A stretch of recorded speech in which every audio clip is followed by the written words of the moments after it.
Hello, it's Alex and welcome to Hey Little Thrifter. Today I'm going to be talking about Bad Brains by Kathe Koja. This was originally published in 1992 and it was her second novel after her debut novel The Cipher in 1991. Bad Brains is about Austin Bandy. He is an artist or former artist. He has an accident which leaves him in hospital, and he is then suffering from seizures and visions. And these visions take him on a road trip to try and find a cure. So Austin is divorced from his former wife Emily, but he is still in love with her, and he is now quite isolated. He's a bit of a loner. He used to be an artist, he used to paint, but this has kind of fallen by the wayside.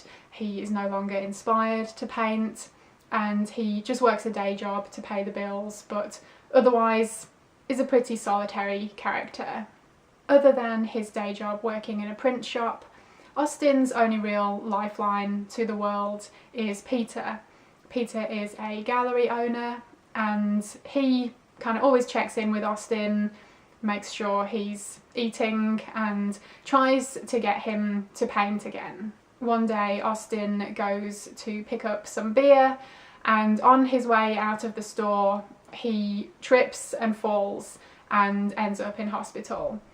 And from this accident he is now suffering from seizures and he's also having these really strange visions. And he's in hospital for quite a long time as the doctors try and figure out a medication that works for him, and eventually he does leave hospital, but the seizures and the visions continue.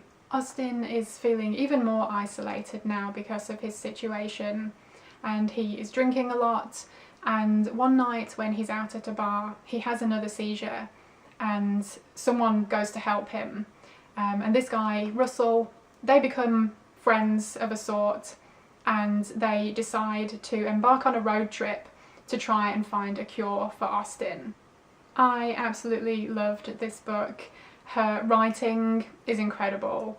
It is unique and poetic.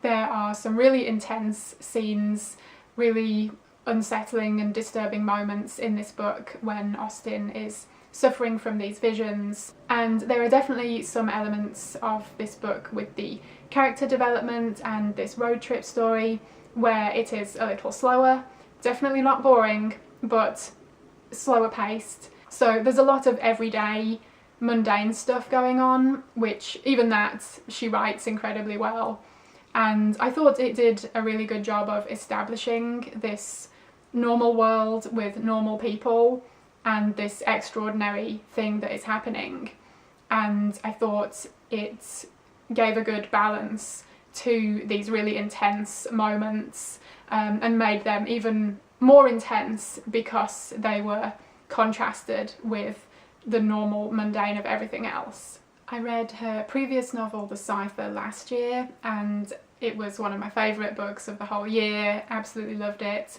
and I felt just the same way about this one.